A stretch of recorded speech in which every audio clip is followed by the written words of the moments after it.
Hey, what it do? Welcome to another new episode of Locked On Bucks. On today's show, the shorthanded Milwaukee Bucks were blown out tonight by the Minnesota Timberwolves 129 to 105, but AJ Green was a bright spot for the team. Not only did he lead the team in scoring tonight, but he also had a career high with 27 points. But outside of the game today, the Milwaukee Bucks made a trade that was made official during the game, acquiring Patrick Beverley from the 76ers. We'll talk this trade, this game, and look ahead a bit to Friday's game against the Hornets on today's episode of Locked On Bucks. You are Locked On Bucks, your daily Milwaukee Bucks podcast, part of the Locked On Podcast Network, your team every day. You are Locked On Bucks, part of the Locked On Podcast Network, your team every day. I'm Camille Davis, and you can catch me weekly on the Technical File podcast, as well as find my work over at Cheesehead TV and Pack a Day podcast. Joining me is Frank Madden, longtime voice of the pod and the founder of BrewHoop.com. We appreciate you tuning in, and thank you for making Locked On Bucks your first listen every single day. We're free and available wherever you get your podcast, as well as on YouTube. Tonight, the Bucks were blown out by the Minnesota Timberwolves. It was not a close game early, unlike the Suns game where the Bucks were able to kind of maintain somewhat in striking distance throughout. Tonight against the Timberwolves, that was not the case. Timberwolves defense was overwhelming at times, and this was going to be a tough game if the Bucks were fully healthy. Going into it without Dame, without Khris, there was no campaign on Robin Lopez because of trades as well, but especially without the two other leading scorers on this team, that just turned the difficulty level up another notch for this Bucks team. But what do you even take away from blowout games like this when key pieces are missing, outside of the fact that AJ Green can be a human flamethrower? I mean, we've talked about it, right? Like people have obviously, seen like the bench scoring numbers, and the fact that the Bucks get outscored from the bench every game, and complained about that. And like I said, I mean, look, you have two supermax players, and then you have two more guys making a ton of money in Khris and Brooke. You've basically squeezed all of your money into the top end of your best four players, and you only have two other guys making really any money at all, and that's Bobby and Pat. And I think we saw today, let's just say neither of those guys, came through tonight in a way that made Bucks fans feel like, oh man, I'm glad we didn't trade those guys. I mean, Bobby's been kind of, just lollygagging tonight. They needed scoring. He didn't give it to him. Felt emblematic that he had enough. I think it was this right before the halftime buzzer. He got an offensive rebound and, could have gone right back up to beat the buzzer. Instead, hangs on to it. Buzzer sounds, and he's like a full second late with a layup. He just didn't do anything. Rudy Gobert just annihilated him a couple times on poster dunks. But what do you expect? I mean, Yeah. Bobby is not a defender. So, again, like when this team is not healthy with its top end, they're not good. And I thought Giannis's job tonight was totally unfair. Having to bring the ball up against Jalen McDaniels. Jaden? Jaden. This is Jaden. Jalen's was on the Raptors, I guess. Like they made him work so hard. And I mean, I was just like, can we set a screen from higher up or something so he's not having to can we have somebody else dribble the ball up and then just give Giannis the ball once it's past half court or something like that? Like he had a really slow start and then, just had to work so hard in the second quarter just to keep the Bucks in it. He's had 13 at halftime, 5 assists. And I just felt bad for him because you're by virtue of the trades and Dame being out, you have no point guard. And of course, I mean, if ever you're going to play Ty Washington and dust him off, he's actually had some good outings for the Herd. It'd be a night like this, but of course, Doc's not going to do that because he probably doesn't even know Ty Washington's name at this point. But I mean, you saw it. It's like Pat Connaughton's playing point guard, sort of, when Giannis isn't the one holding the ball. I mean, it's not just there was another point guard. I mean, there literally were like no other shot creators on the floor, and unless it was AJ Green just pulling shots, with precious little room. And he was obviously, as you said, a human torch. And, he's had some off shooting nights of late, but he certainly made up for it tonight. But aside from Jae Crowder's hot shooting first half and AJ's hot shooting second half. They just you can just tell like there's just no firepower here, and I think it kind of reiterated why a lot of people were interested in seeing what could Bobby and Pat, could you package those two guys and do maybe a better, higher price player. But I think we also saw why they probably didn't have maybe the market value to do that, because they just have not been the same players this year that they have been in years past. So I don't take a whole lot from this game. I mean, the Wolves shot the crap out of the ball from three as well. I mean, they were obviously just a better team. And again, like, unless the Bucks, I mean, what are they now, 0-5 without Dame? I mean, if Dame and Giannis are on the floor, then, we can probably figure some things out and learn some things and use games like this as a measuring stick. But, if it's Giannis and a bunch of dudes, I mean, we've seen it like in Phoenix. Giannis was awesome. It didn't matter.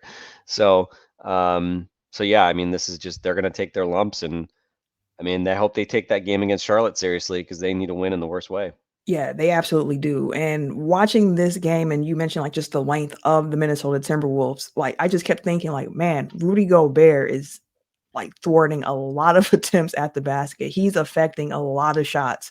And he even offensively just had a really strong game, 8 of 9 from the field for Rudy Gobert, bullying his way in the paint at times as well. And then it's like you have Rudy there as the last line of defense, and they're just long. McDaniels was in foul trouble in the second quarter, so he didn't get to play as much there. But when you saw him come back in the third quarter, when he had that sequence of plays against Malik Beasley, where Beasley thought he got past with the floater, that's blocked. Beasley gets his own rebound, goes up with the layup. McDaniels is still there. They get the ball back, go down, and they hit a three. Like, as you said, the Timberwolves were the better team on the floor tonight. If the Bucks were fully healthy, it was going to be a tough game anyways. But without them being fully healthy, with them not having two of their key offensive pieces, you get a game like this where AJ Green is your leading scorer with 27 points, and he's followed by Jae Crowder with 21 points. That's one thing I will take away from this game.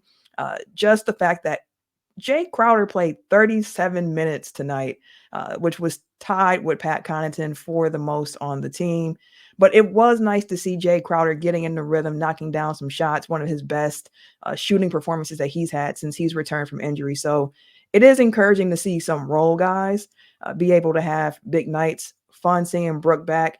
Was wondering if he's gonna get like the dad boost that we saw like Fred VanVleet get in the playoffs after he had his child. And it's just good seeing Brook out there as well. Someone else where after not seeing him for a couple of games in a row, and the Bucks rolling out his brother, Robin Lopez, not the same rim protection levels there. So seeing Brook back in the game for the Bucks defense was fun for me, seeing 2 7-footers on each end going at it. But yeah, other than that, like a blowout game, there's just not much for me to really take away from it, because we know how this team is constructed.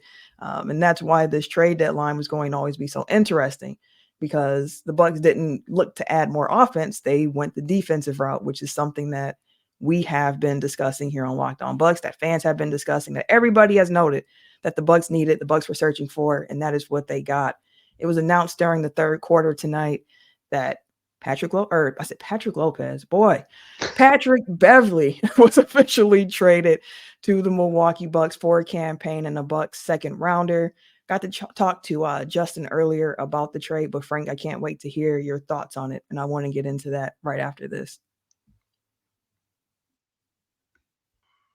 Our partners at eBay Motors have teamed up with Locked On Fantasy Basketball host Josh Lloyd to bring you some of the best fantasy picks each week all season long. Whether you're prepping for a daily draft or scouting the waiver wire, every week we're going to provide you with players that are guaranteed to fit on your roster. So taking a look at who Josh has picked out for us on this week's eBay Guarantee Fit Fantasy Picks of the Week, 5 good options here, but I'm going to highlight Benedict Mathurin over there in Indy with the Pacers. With Buddy Hield being traded to Philly, that should mean more minutes for Mathurin on this young Pacers team, now that some minutes have cleared up at that guard spot. Josh Lloyd from Locked On Fantasy Basketball is going to help you win your fantasy championship, and eBay Motors knows the championship team is all about each player being a perfect fit. It's the exact same with your vehicle.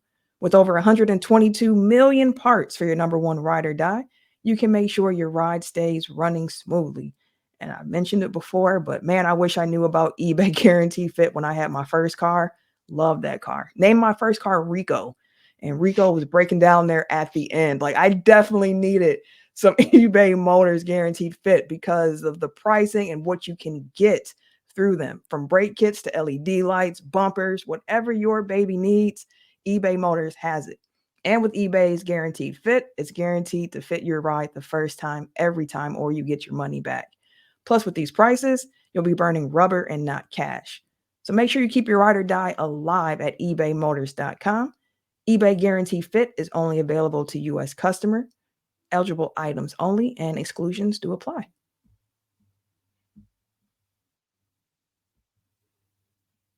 We appreciate you tuning in to Locked On Bucks, and a special shout out to everyone who makes sure that they are locked in Monday through Friday. Every single day an episode comes out. We appreciate it. Want to talk to you a little bit about Locked On Sports today because they're bringing you 24/7 coverage of all the top sports stories of the day. It's all brought to you by the local experts from the Locked On Podcast Network. So if you enjoy Locked On Bucks, what we do here, make sure you check out Locked On Sports today as well. So head over there on YouTube and subscribe to the first ever national sports 24/7 streaming channel. Now, Frank, I did mention the fact that it was announced during the third quarter. Patrick Beverley's coming to Milwaukee for campaign and a 2027 second rounder. Bucks held on to that Portland Trailblazers second rounder. What are your thoughts on the trade? And what do you think that Pat Bev can actually bring to this Bucks team? Well, my wife, who was a Rockets fan, was happy to hear it when I told her about it because she always liked Pat Bev when he was on the Rockets. So he can bring my wife back into watching Bucks games more often. Look, I think on the margin, when that trade broke, I thought, okay, like I was always kind of torn on the idea of like using kind of your main asset, like the Blazer pick or Marjan to upgrade like the backup point guard spot, or to get a guy that is basically like a 1-2 defender, like even like a Khris Dunn, who would have obviously Khris Dunn's better than Pat Bev at this point. But I always was like a little bit like, well, like, are you really gonna get a guy who's more like a point guard defender to play with Dame? Is that really like the direction you go? And I also, I mean, I have the visions of Khris Dunn being unguarded when he played for the Bulls against the Bucks in the playoffs is like still kind of fresh in my memory. And we saw it when they played the Bucks the other night. I mean, like Giannis was just like not even paying attention to Khris Dunn. They put him on Khris Dunn because it was like, I'm not worried about you shooting. You can be shooting. He's shooting like 40% from three, and it's like, well, Right. yeah, nobody's guarding him. Like he has no gravity even when he's shooting well from three. So, I always was a little bit kind of. The idea didn't never kind of really kind of felt right that you would, invest heavily in a guy of that size with your trade assets. So, Pat Bev, obviously, essentially you're flipping an offense first player in Cam. He was a 60% true shooting guy this year in Cam, but obviously gives up a lot defensively, just not a physically tough dude. Hey, he has the scrappy moments. We love that 8-second call he forced the other night in Phoenix. Buck, But he's just a light in the shorts and not exactly gonna lock anybody down defensively. And so I think sure, roll the dice on Pat Bev, fine. Would I will we look back on giving up any second round pick to do that as a good thing? I don't know. But I've always enjoyed Pat. He's obviously, I think Doc called him, an instigator, and he's a fighter and a guy that, has a hashtag got that dog in him. So yeah, I mean, let's be honest, Bucks probably needed more of that tonight. So we'll see, and he can hit an open jump shot. The 3-point percentage, I think, has been low 30s, more often than not of late. But can be a corner three guy. And certainly not a guy that's not going to back down from people or back down from a challenge. He thinks he can defend, Godzilla. So we'll see what he has left in the tank. But obviously, you're not picking him up to play him, 30 minutes a game or something like that. I don't think he's going to come in and start over Malik Beasley, who, by the way, that had to be Malik's worst game of the year. He was, I think so. was he 0 for 9 from 3 and 1 for 13 total? I mean, he was just brutal. He actually, I mean, he put in a decent shift against Ant-Man, And but yeah, just like man, he has no rhythm right now. So hopefully he doesn't go 0 for the 3-point shooting contest. But yeah, we'll see what Pat brings you. I think the problem is like if Pat Bev is your big move at the deadline, then well, you have not really changed a whole lot. And yeah, so the Bucks obviously, have not made a move to bring in the kind of wing defender that could potentially start or close games. And for me, it was always like the Celtics were the kind of the team that I was thinking of, like, okay, who can help you as a closer against the Celtics? And so for that reason, I always felt like my preference was always sort of skewed. If you're going to give up real assets, do it to get a guy that can, defend some of the Celtics wings. And again, like Caruso was my number one guy. I know Caruso is not who you think of as like a big wing, but I mean, we we've can guard seen, up. yeah, he can guard up as well as almost anyone. Just the metrics on him, the eye test, like, I think he's averaging over a block a game as a, a 6'4", whatever, bald white guy, who doesn't look like, he belongs in an NBA basketball game. So, look, I'm happy the Bulls kept him. I'm glad, if he's not going to come to Milwaukee, I'm glad he didn't move anywhere else. Absolutely. I don't know that any of the other moves that happened today, like blow me away, right? Like I think Buddy Hield can certainly help the Sixers, given they felt like they were a creator short. He's not really a creator, but obviously he's a scorer.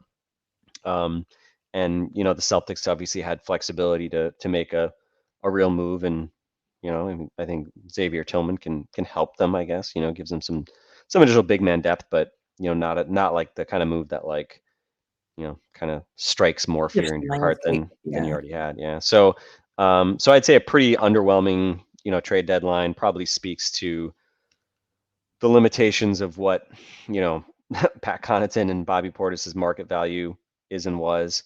And so now obviously they need those guys to play better basketball.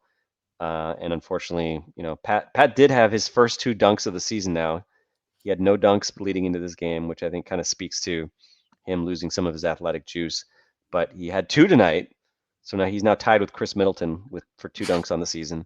He also hit in the face twice. He got hit in the face because he's the Michael Jordan of getting hit in the face. Yep. And so if he could just be elite at something other than getting hit in the face, that would probably be a net positive. But yeah, I mean, again, it's just the Bucks do not have guys that are gonna step up and fill the void when Khris and Dame are on the bench, right? And like we finally saw some Ajax today, but like I mean, what did Ajax do in this game? Like No. nothing. Yeah. Like He's just out like, there. he's just out there. He doesn't get over screens that well either. So I mean, like he can only really, I think, contribute if he's out there playing with like Giannis and Dame and playing off of those guys, and being the hustle guy. But like if he's having to, play with Malik Beasley and Pat Connaughton and sort of other role players, I think he just is gonna look pretty useless most of the time. And he's a young player, so he's still figuring stuff out. So so yeah, it's just this was a bad game, and I'm not surprised it was a bad game given what we've seen from this team whenever they're missing kind of their key guys. I think they've shown they can be okay at times when Khris is out, even though Khris obviously his creation is really important. But to lose Dame and Khris, I mean, I think we just saw it. Like this, it just puts too much pressure on Giannis, and Yeah. you just Jae Crowder having his best game of the season, AJ Green having the best game of his career, Not enough. and it's still not nearly enough on a night Yeah. when Minnesota obviously was using their size well and hitting a bunch of threes to boot. So, yeah, I mean, too bad, so sad. Down to 1-5 now with Doc Rivers as head coach. That's ugly. But I mean, I don't know. They just gotta get healthy and start to get right, and they get a little bit of a break, having a chance to play Charlotte tomorrow. We'll see if Dame comes back. He's been questionable the last couple games, and obviously hasn't suited up. I mean, you would hope you could pull off a Hornets win without him, but would I bet on that? You're not Would I betting on bet that on that? against this Hornets team? I know. Is LaMelo playing? LaMelo's I don't still believe down so. there. Oh, he's not? He Okay, wasn't. well, He didn't play in their last game. I think he might be okay. out still. They're like officially just like not giving a flying whatever. I don't know. Well, they're not coming off a back-to-back at least, so Yeah, that I there don't is know. that. I don't know. There is that. Where are the Bucks now? Are the Bucks now like fourth in the East, something like that? I do Um, think that drops them. Third. They're They're tied still for tied for third. third. Tied for third with the Knicks, who lost tonight with like half their team out too. Dante had 36, but Oof, yeah, and the Bucks do have the tiebreaker over the Knicks at least, so they got that going for them. yay. Yeah, but They Bucks got now that going. 3 losses in a row, 4-6 in their last 10. Not great. No, not great. After the game, Doc Rivers was talking about this, and he mentioned the fact that, when he was hired, he said that it was going to be a process and that the wins might not come, but they're working on figuring things out, changing some things over, so on and so forth. And he admitted, like, no, this isn't, like, even though I said that, like, this still isn't the start that we wanted. But, injuries have hit. That's something we have to be aware of and talk about and to change the equation a bit. At this time, it's a bad stretch. The guys are going to have to learn how to grow through it, go through it. But when I was talking to Justin earlier about that Patrick Beverley trade, he asked me just a very simple question, just was this enough? You mentioned other teams that have made moves. The Knicks also made some moves today. I think they had a pretty good trade deadline, even though OG is going to be out for a couple of weeks for them. But I do think them having Bogdanovich there along with Burks helps at least to have somebody to throw in the rotation while he's recovering from surgery. But the simple question was just, was it enough for the Bucks to just send out campaign? You send out Robin Lopez for salary purposes, clear up a roster spot. You get back Pat Bev. Was this enough? And I want to answer that question from you coming up next, Frank. Are you the kind of driver that likes to push things a little further? Have you ever wondered what adventure could be around the next corner? Our friends at Nissan have a lineup of SUVs with the capabilities to take your adventure to the next level. The 2024 Nissan Rogue is perfect for city drives with great escapes. The City Class exclusive Google built-in is always updating your assistant to call on for almost anything. Gone are the days of connecting your phone. Google Assistant, Google Maps, and Google Play Store are built right in to the 12.3-inch HD touchscreen infotainment system. The 2024 Rogue is a perfect mid-size crossover for your next adventure. Nissan's incredible lineup also includes the 2024 Nissan Pathfinder, which has room for up to 8 people. Also has an expansive cargo capacity, plus advanced capable 4x4 capabilities. With 284 horsepower and up to 6,000 pounds towing, when adventure calls, the Pathfinder is there to answer. Take the Nissan Rogue, the Nissan Pathfinder, or the Nissan Armada and go find your next big adventure. Shop nissanusa.com.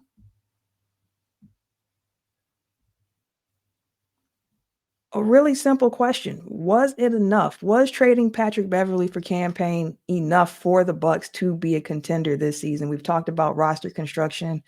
The Bucks are a top-heavy team.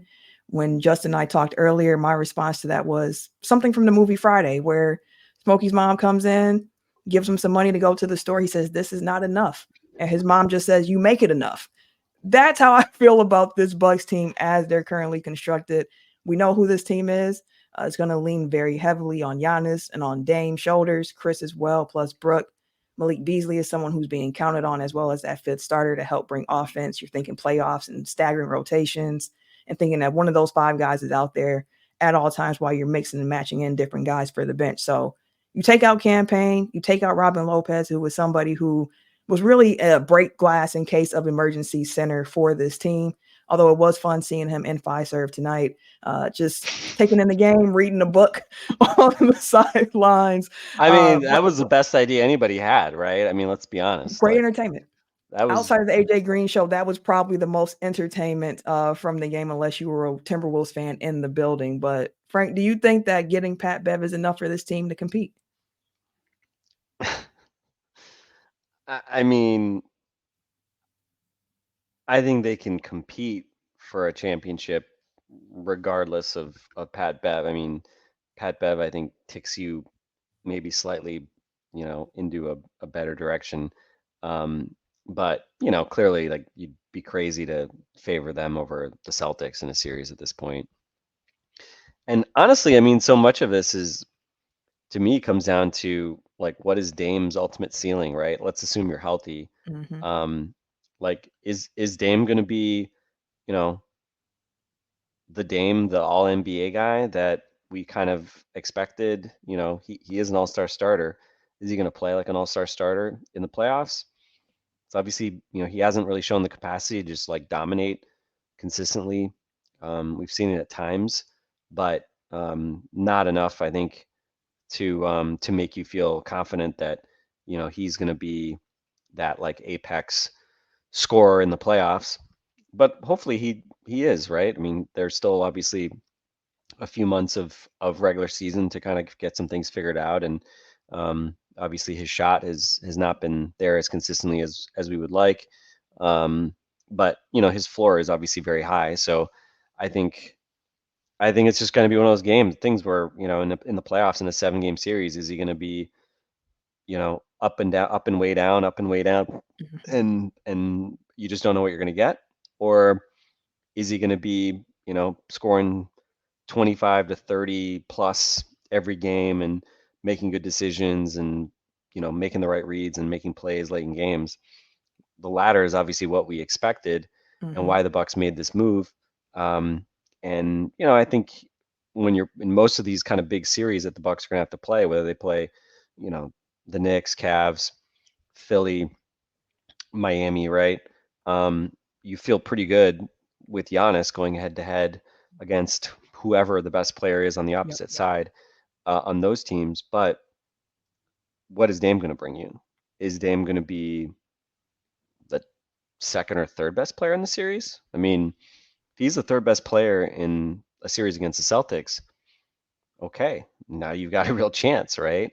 But if, you know, Porzingis and Jaylen Brown are outplaying him in the series, Yeah. we already would expect, Tatum probably is if that's the case, then it doesn't really matter what Giannis does, right? Like Giannis's Superman cape can only do so much if Dame is, giving you good nights one night and then 5 out of 18 the next.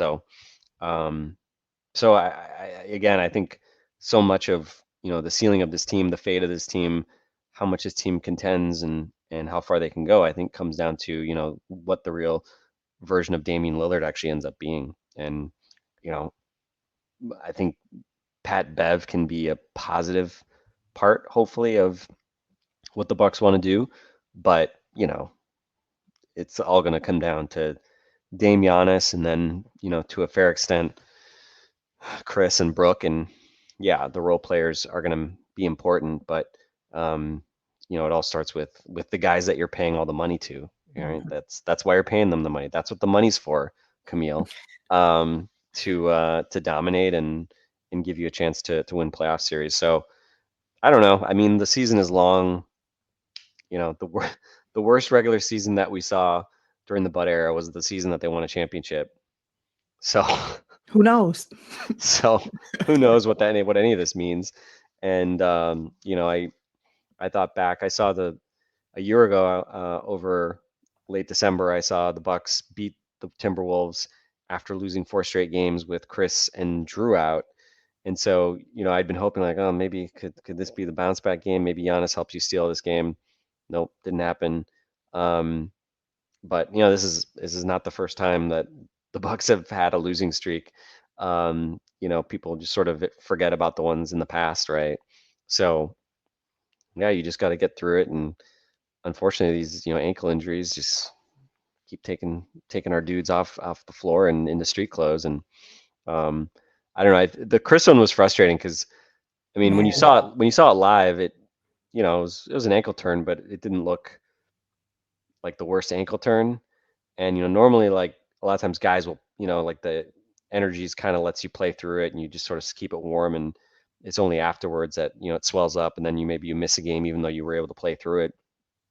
With Khris, though, man, it just feels. I mean, Khris is it's actually kind of remarkable how healthy he's been this year, even with the slow ramp up. Like he obviously has not had a bunch of injuries, but it just feels like Giannis. That happens to Giannis. He plays through it. He's listed as questionable. Maybe he misses a game. With Khris, it's like his body just does not Different, yeah. It does, we call Giannis Wolverine. Khris is, a mortal, let's just say. And, he has the fact that he has to leave the game right after shooting the free throws, and he's in a walking boot. And I mean, I just assume he's out for a couple weeks, maybe through the All-Star break, probably, right? Just given his body just does not seem to process recovery the way that, a superhuman like Giannis does. So yeah, it sucks because, if Dame's out, you really need Khris for his ball handling and scoring and playmaking and all that. And I mean, on a night like this, literally nobody. No one I mean, else. like it's not just like these guys can't score. I mean, none of these guys even know how to like make a play for Giannis, right? Like Malik Beasley, terrible passer. Jae Crowder, not a good passer. I mean, Pat was probably the best passer that was out there with Point Giannis a guard lot of the time. PC. I mean, just ridiculous, right? Like Pat Connaughton being like de facto point guard next to Giannis, sort of. I mean, like Doc, seriously, like, and again, not that Andre Jackson knows how to run an offense or something like that. He can dribble the ball a little bit, but yeah, I don't know. Look, I'm not at all surprised. I have no illusion that Ty Washington was going to get dusted off. But it is a fascinating question. Like, could that offense have looked any worse if Ty Washington had been dribbling the ball up the floor? Because Don't think so. he I mean, is it was actually pretty bad. he is actually a point guard. Like, and you let Giannis actually like play, like more normal Giannis and not have to literally just fight to dribble the ball up the floor every time. So, but anyway, onward and perhaps upward against the Charlotte Hornets. Yeah, like I know the Bucks need to get healthy. I would assume that Khris Middleton continues to miss time. Like you mentioned, I would be surprised to see Khris back before All-Star break. I think they're just going to slow roll it. We've seen the Bucks take their time with Khris, and their plan has worked, as we saw earlier in the season with him ramping up and getting into form and looking pretty good before he did turn his ankle. So not sure if Dame will be playing tomorrow or who else might appear on that injury report against the Hornets. But the hope is that the Bucks will still be able to find a way to get a victory because, again, things are getting tight in the standings. And I do have a level of grace for this team with the understanding of them going through a coaching change, the road trip, the injuries, so on and so forth. But there's going to come a time very soon where like they just got to start stacking up wins again before they fall too far behind in the standings. You don't want to be chasing too far at this point. So hopefully the Hornets are a game that the Bucks can take tomorrow, regardless of who is suiting up for them, because the Hornets are also. You can get mad about that. Then let's just be clear. Like I have not really. I mean, I just could not get mad about. The Portland game. I was mad about. The six. That's the worst one. That was the one I got mad about. Utah, they played great for 3 quarters and just completely ran out of gas. Yep. Weird game. Phoenix, they just had no dudes, and Phoenix does. Ran out of offense. And this game, it's freaking Giannis with a bunch of JV dudes against the best defense in the league. Against the best defense in the league. I mean, so those games, I can't bring myself to be mad about, anything but the Portland game. But I mean, if they roll over, I don't think they're going to roll over, but I mean, if they come out flat and just missing shots and, whoever's still playing for the Charlotte Hornets, they released a slew of guys today. I know Brandon Miller's still on the Charlotte Hornets. He's hustling. He's hooping, yeah. If Brandon Miller and, whoever else is left on the Charlotte Hornets come out shooting hot tomorrow and somehow beat the Bucks, then, there's going to be hell to pay. And I will not feel bad for them. And I will not tell our dear listeners to take it easy on them because, guys, the Hornets, you got to man the hell up and take care of business. And this is one of those games. Yeah, you got to get that one. You got to get that one. I completely agree with that. Where the other losses, all right, I can deal with that. But hey, this game tomorrow, need that. And then next up for the Bucks after they have the Hornets is the Nuggets on Monday. Based on what Pat Bev said on his podcast, it seems like the Nuggets game would be the first where he makes his debut, assuming all the physicals and everything work out for him. So we have that to look forward to early next week. Hopefully there's more health on the way for the Bucks, and hopefully a win against the Hornets because the Bucks need that win in the worst way. We're going to wrap up here. Also want to say, make sure you check out Locked On Sports today. As a reminder, go ahead and check that out after we close here. So for Frank and myself, we'll catch you later.